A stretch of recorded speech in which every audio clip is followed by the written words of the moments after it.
کسان اور پری۔ کسی گاؤں میں ایک کسان رہتا تھا، وہ بہت مہربان تھا۔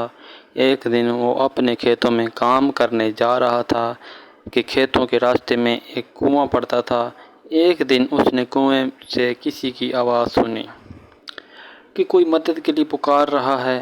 یہ آواز کسی عورت کی تھی۔ یہ کنواں کسی جادوگر کے قبضے میں تھا۔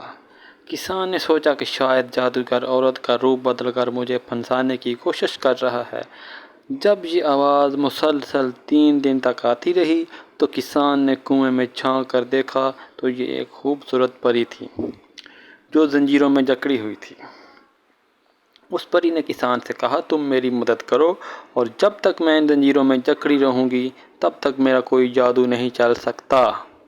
کسان اسی وقت گھر سے رسی لے آیا اور پری کو کنویں سے باہر نکالا۔ جب پری کنویں سے باہر نکلی تو اس نے جادو کی چھڑی سے کنویں کو آگ لگا دی اور کنویں کے ساتھ جادوگر بھی مر گیا۔ پری نے کسان کا شکریہ ادا کیا اور کہا، جب کبھی میری مدد کی ضرورت پڑے تو تم مجھے بلا لینا۔ پری نے کسان کو ایک انگوٹھی دی اور کہا، جب تم مجھے بلانا چاہو تو یہ انگوٹھی پہن لینا، میں فوراً وہاں آ جاؤں گی۔ اس کے بعد پری وہاں سے چلی گئی اور کسان اپنے گھر چلا گیا۔ ایک دن کسان اپنے کھیتوں میں کام کر رہا تھا کہ وہاں ایک خوفناک بھیڑیا آ گیا۔ وہ کسان کو کھانے کے لیے اس کے پاس آنے لگا۔ کسان بہت گھبرایا ہوا تھا۔ اچانک اسے پری کی بات یاد آ گئی۔